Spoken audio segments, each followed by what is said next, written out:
Welcome to 8th Biology Online Sessions. Dear students, in the previous videos, in the part 1 and part 2, we discussed about types of microorganisms and we discussed about bacteria and viruses. In this video, I would like to teach about three major microorganisms: protozoans, fungi or fungi, and algae. These three types of the microorganisms we are discussing in this module. Without delay, let's start the chapter, the story of the microorganisms about fungi, algae, and protozoans. Let's start. Okay, dear students, next type of microorganisms or fungi or fungus.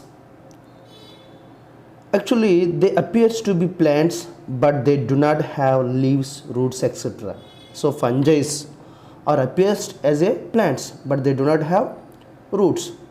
The best example what we know is mushrooms.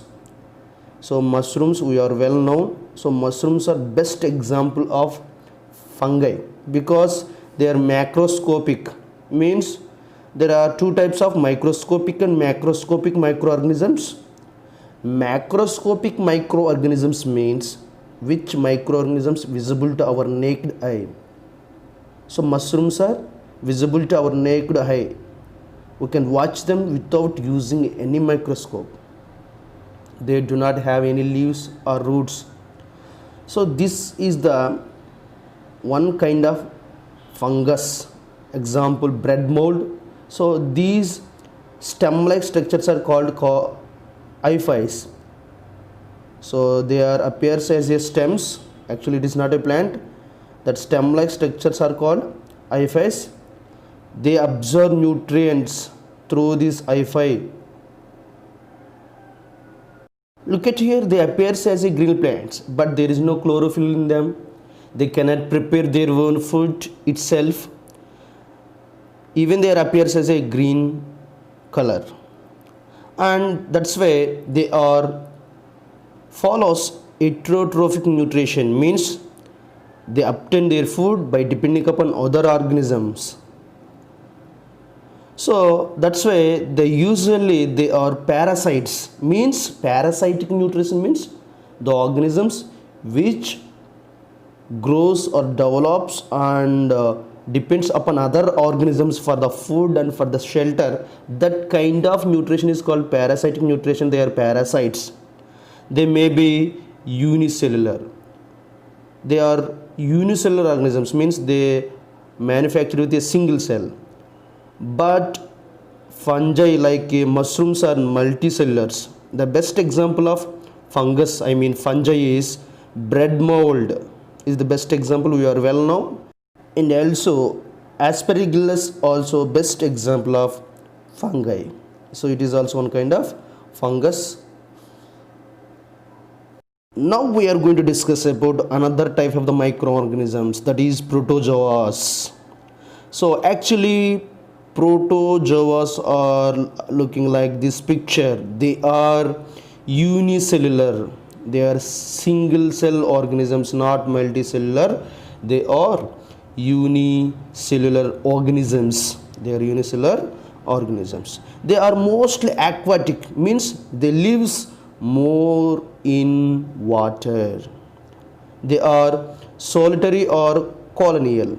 So these protozoans may be lives alone or in the group manner, means colonies manner.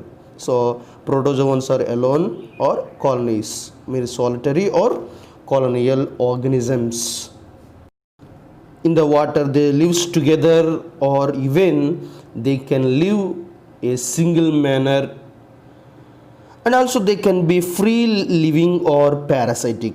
So they can live themselves, or even sometimes they are be as a parasitic. As I said, parasitic means by living on another organism to get its food. That kind of system is called parasitic system.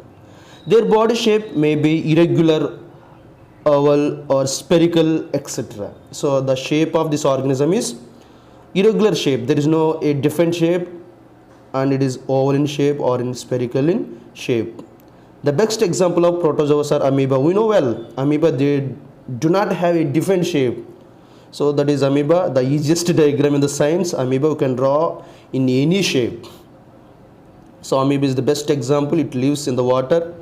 So it is a unicellular organism. It's composed with a single cell. So it consists cytoplasm inside of the amoeba. Next, paramecium. So paramecium is best example of protozoa. It is a slippery in structure. Look at here. It is looking like our slippers. We are using chappals, so it is the shape. Now we are going to discuss about the final type of the microorganism, that is algae or algae.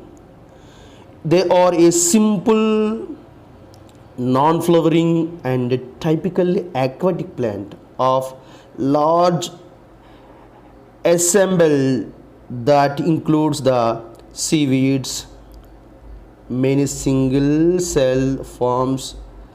Algae contains chlorophyll but lack true stems, roots, leaves and vascular tissues. So algae appears in green in color. They are non-flowering, means non-flowering plants. There are two types of the plants, flowering plants and non-flowerings. So algae are non-flowering plants and typical aquatic plants. They grows in huge quantity in the ponds, in the rivers. So they are aquatic plants. They are single celled and they contain chlorophyll. So if they contain chlorophyll means they can prepare their own food, but they do not have clear leaves, vascular tissues like xylem and phloem for the transportation. The best example of algae are Chlamydomonas and Spirogyra. So these are two are best examples of algae. I hope you understand. Thanks for watching. Keep smiling. Bye children.